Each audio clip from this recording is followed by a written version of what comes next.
है, उनकी डिमांड थी कि भारत में जो यूरोपियन लोगों का आगमन हुआ उसकी पूरी कहानी क्या है और क्या पृष्ठभूमि थी। तो दोस्तों, ये विषय थोड़ा लंबा हो सकता है, लेकिन इसके कई पार्ट्स हैं और हर पार्ट्स को जाने बगैर एक दूसरे को आप कोरिलेट कर किए बगैर आप इस कहानी को नहीं समझ सकते।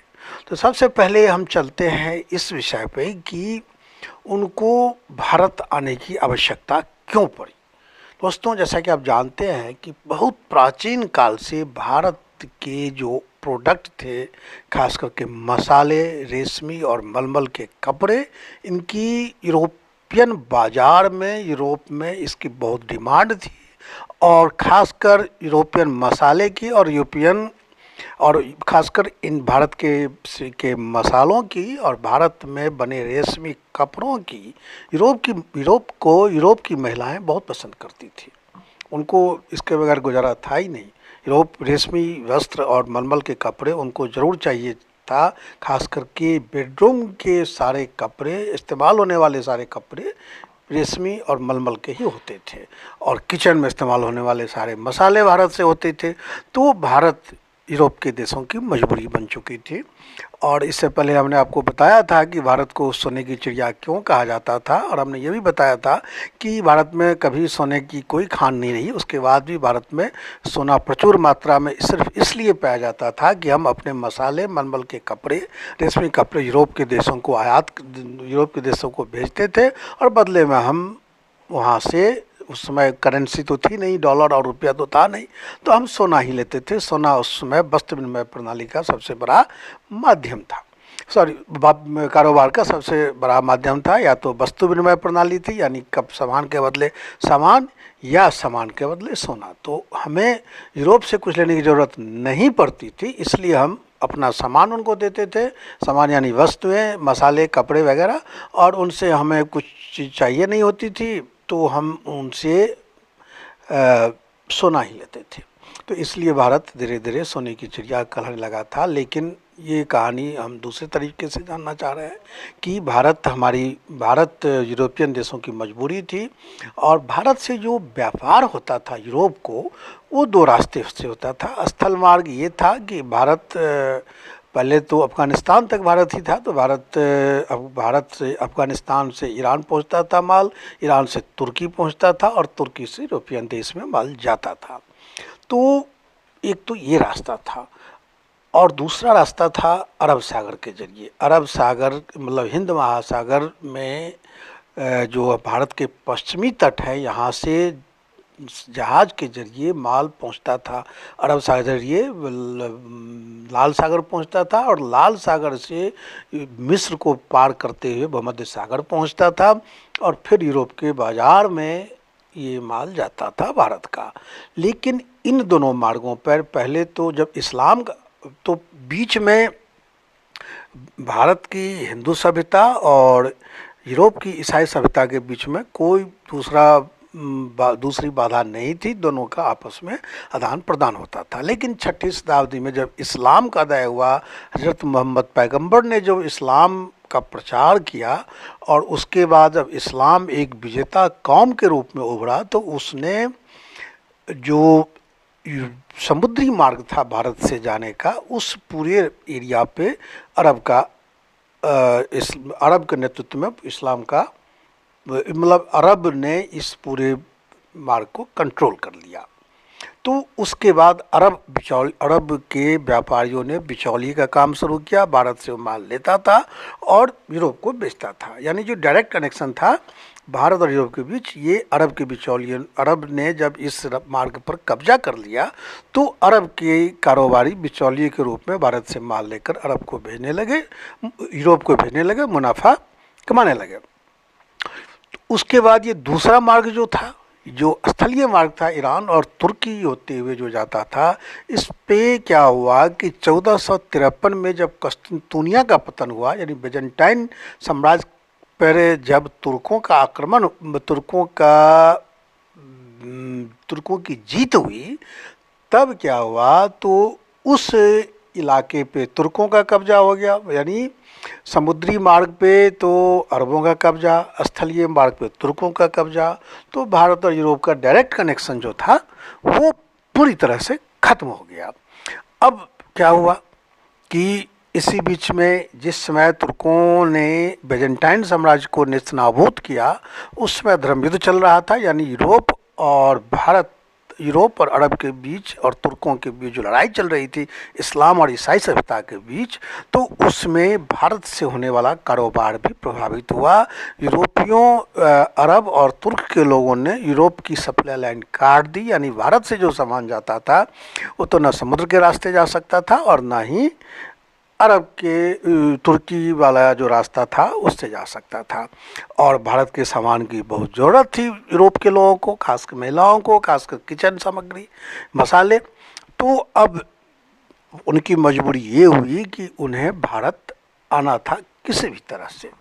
तो इस बीच में एक और घटना हुई कि जो पुर्तगाल और स्पेन, ये दोनों अटलांटिक महासागर के पूर्वी तट पर बसे हुए देश हैं, जो अफ्रीका के सीधे ऊपर में है। जब आप भूगोल में आप जब मैप देखेंगे दुनिया का, तो अफ्रीका के ऊपर अटलांटिक महासागर के पूर्वी तट पे स्पेन और पुर्तगाल आपको बिल्कुल बॉर्डर पे दिखाई देगा, समुद्री बॉर्डर पे। और इन दोनों को नेविगेशन में रुचि भी थी, खासकर पुर्तगाल के तत्कालीन जो राजकुमार थे हेनरी, उनको हेनरी द नेविगेटर भी कहा जाता था। तो और इन दोनों राष्ट्रों ने, देशों ने जो धर्म युद्ध में बड़ी महती भूमिका निभाई थी ईसाई धर्म की ओर से। तो उस समय 1453 की बात है, पोप जॉन निकोलस फिफ्थ उनका नाम था, पोप निकोलस नाम उनका था। उन्होंने क्या किया, पुर्तगाल को एक अधिकार पत्र दिया और उस अधिकार पत्र के जरिए क्या किया गया, तो पुर्तगाल को एक अधिकार दिया गया कि तुम भारत तक जाने का रास्ता ढूंढ सकते हो, तुम भारत जाओ, भारत का रास्ता ढूंढो। क्योंकि ये कहीं ना कहीं बात आई थी जब मानसून का खोज हो चुकी थी और जब दुनिया गोल है इसका पता चल गया था, तो ये भी था कि अगर एक रास्ता बंद हुआ है तो ये दूसरा रास्ता हमारे लिए खुल सकता है। तो इसलिए पुर्तगाल के हेनरी द नेविगेटर को ये अधिकार दिया पोप ने कि तुम भारत तक का रास्ता ढूंढो और उसको भारत से कारोबार शुरू करो। लेकिन उनकी 1454 में ये अधिकार पत्र दिया गया था, पोप निकोलस पाँचवें ने दिया था, लेकिन ये एग्जीक्यूट होता उससे पहले उनकी मृत्यु हो गई। अब घटनाक्रम कुछ दिन के बाद आगे चलते हैं। ये 1493 की बात है। 1493 में टॉर्डेसिलस की एक संधि हुई। टॉर्डेसिलस की संधि ये बहुत इम्पोर्टेंट है। 1993 की बात है कि यूरोप में जो दो महत्वपूर्ण देश थे, स्पेन और पुर्तगाल, इसके शासक आपस में बैठे और इन्होंने क्या किया कि आपस में बैठ करके उन्होंने स्पेन शासक फर्डिनेंड और इसाबेला रानी इसाबेला और शासक फर्डिनेंड उसका नाम था। ये 1493 में जब अमेरिका की खोज हो गई थी, अमेरिका खोज लिया गया था, तो ये अटलांटिक महासागर के पश्चिमी तट पर था। तो इन्होंने क्या किया कि पुर्तगाल के साथ एक संधि की, टॉर्डेसिलस की संधि कहते हैं इसको, टॉर्डेसिलस। उस संधि के जरिए अटलांटिक महासागर में जो आपका अफ्रीका है, अफ्रीका के जो उत्तर और पश्चिमी हिस्सा है, जो सिंह के मुंह की तरह आगे निकला हुआ है, उससे लगभग 50 मील की दूरी पर एक केप वर्डे द्वीप समूह, आइलैंड ग्रुप है।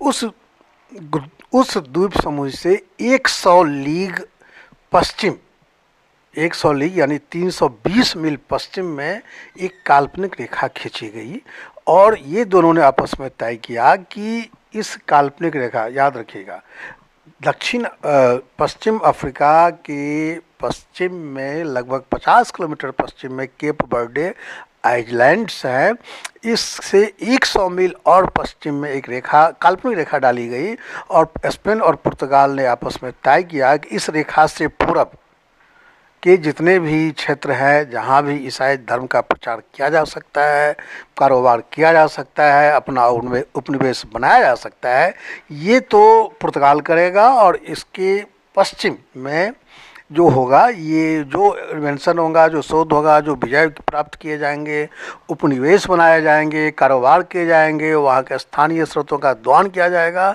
ये स्पेन करेगा। और इसको पोप ने इस संधि को मान्यता दे दी, क्योंकि मान्यता देने के पीछे कहानी ये थी कि जो उस समय जो पोप अलेक्जेंडर सिक्स्थ, जो पोप था अलेक्जेंडर सिक्स्थ, वो स्पेन का रहने वाला था और स्पेन ने ही अमेरिका को खोजा था। स्पेन के जो कोलंबस था वो स्पेन का था, तो पोप से मान्यता लेकर वो अमेरिका पर अपने अधिकार को सुरक्षित करना चाहता था। और चूंकि जो पोप उस समय थे अलेक्जेंडर सिक्स्थ, वो वहीं के थे, क्या नाम है, स्पेन के ही थे, तो उन्होंने बहुत आनन फानन में इस दोनों राष्ट्रों ने जो बंटवारा किया था उसको मान लिया, उसको उन्होंने एक वैध रूप प्रदान कर दिया पोप ने। उसमें पोप, ईसाई जगत में पोप ने जो कह दिया वो कह दिया, ऐसा होता था। लेकिन यूरोप के बाकी देशों को इस संधि को नहीं माना, लेकिन इस पे अमल हुआ और इधर पुर्तगाल और उधर स्पेन ने अपना उपनिवेश बनाना शुरू किया। लेकिन एक वर्ष के दरमियान पुर्तगाल ने कहा कि भाई ये ठीक नहीं है, इस रेखा को और पश्चिम में किया जाए, क्योंकि हमें अटलांटिक महासागर में घुसने का ज़्यादा रास्ता, ज़्यादा स्पेस नहीं मिल रहा है। तो 1494 में एक और संध, इसी टोर्टिलसक संधि को एक्सटेंड किया गया और जो 100 लीग केप बर्डे द्वीप से 100 लीग यानी 320 मील की दूरी पर जो काल्पनिक लाइन खींची गई थी, उसको 320 लीग आगे यानी लगभग 1300 मील आगे कर दिया गया। और 1300 मील आगे जब ये लाइन गई तो ये आपको ब्राज़ील का आधा हिस्सा तक पुर्तगाल के अधिकार क्षेत्र में दे दिया गया है, यानी यहाँ तक पुर्तगाल इन्वेंशन कर सकता है। और बाद में ब्राज़ील पे पुर्तगाल ने अधिकार किया भी था इसी अधिकार पत्र के जरिए। तो आप देखिए कि कागज़ पे रेखा खींच दी गई, यूरोप के लोगों ने, यूरोप के पोप ने, ईसाई समाज, धर्म, ईसाई जगत के धर्मगुरु पोप ने इसको मान लिया, यानी हम ये आधी दुनिया तुम्हारी, आधी दुनिया हमारी। हालांकि एक जो इसको यूरोप के बाकी देशों ने बाद में नहीं माना। बहरहाल इसी अधिकार पत्र के जरिए वास्को डी गामा जो पुर्तगाल का रहने वाला था, उसी पुर्तगाल के राजा ने भारत जाने के लिए एक रास्ता देने को, भारत जाने के लिए उसको कहा। इससे पहले 1487 में पुर्तगाली नाविक बार्थोलोम्यू डायस जो भारत को चला था, वो अफ्रीका में केप ऑफ गुड होप का चक्कर लगाया और पूर्वी तट तक पहुंचा भी। उन्हें यकीन था कि भारत के लिए लंबे समय से खोजा जा रहा समुद्री मार्ग मिल गया है, लेकिन वो उससे आगे नहीं बढ़ गया क्योंकि केप ऑफ गुड होप से आगे केप ऑफ एग्लुहास है, जहाँ अटलांटिक महासागर की शीत धारा और हिंद महासागर की गर्म जलधारा जो आपस में टकराती है और वहाँ पे भयंकर समुद्री तूफान उठता है। और इस तूफान को कब्रगाह भी कहा जाता है जहाज़ों का। यहाँ कई सारे जहाज़ डूब गए थे। तो इस तूफान के कारण बार्थोलोम्यू दियाज आगे नहीं बढ़ पाया था। ये 1487 की बात है, उसके 10 साल के बाद। और इसलिए जो केप ऑफ गुड होप जहाँ पर रुका था बार्थोलोम्यू दियाज, उसको उसने केप ऑफ स्टॉर्मा का नाम दिया था, जिसे बाद में केप ऑफ गुड होप क्यों कहा गया, क्योंकि इसी जगह पर आने के बाद भारत जाने का तरीका इन लोगों को पता चला था। खैर, जब 1497 की बात है कि जब वास्को डी गामा भारत के लिए चला तो वो 14 मई तो वो पहुंचा केप ऑफ गुड होप। और इसी केप ऑफ गुड होप पे इसको एक गुजराती नाविक मिला जिसका नाम था अब्दुल मजीद। अब्दुल मजीद के नेतृत्व में ही, उसके दिखाए रास्ते के जरिए ही हम इस वीडियो के साथ आपको वो मैप भी शेयर करेंगे कि वास्को डी गामा भारत कैसे आया और भारत कैसे गया, भारत से कैसे वापस गया।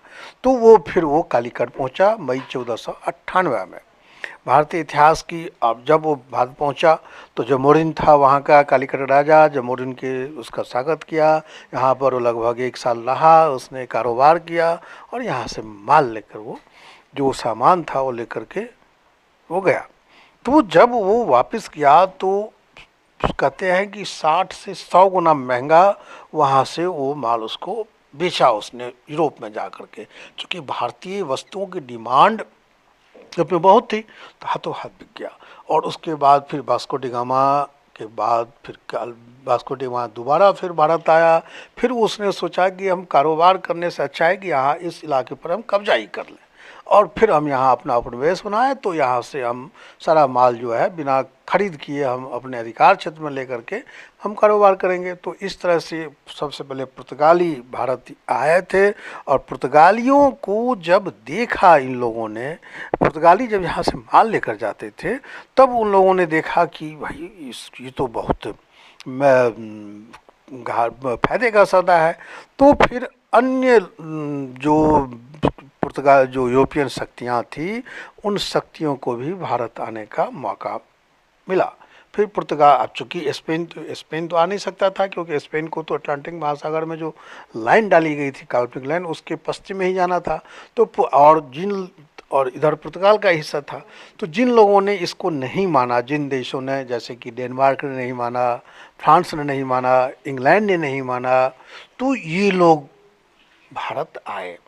पुर्तगालियों के बाद डेनिस आए, अंग्रेज आए, फ्रांसीसी आए और इन्होंने अपना उपनिवेश बनाया। और बाद में धीरे धीरे जब अंग्रेज आए तो अंग्रेज ने सबको यहाँ से खदेड़ दिया और अंग्रेज ने भारत पे कब्जा कर लिया। दोस्तों, ये है पूरी कहानी कि पुर्तगाली भारत का समुद्री रास्ता क्यों खोजा गया, कैसे खोजा गया और कैसे एक पोप ने कैसे भारत को पूरी दुनिया को 2 भागों में बांट दिया।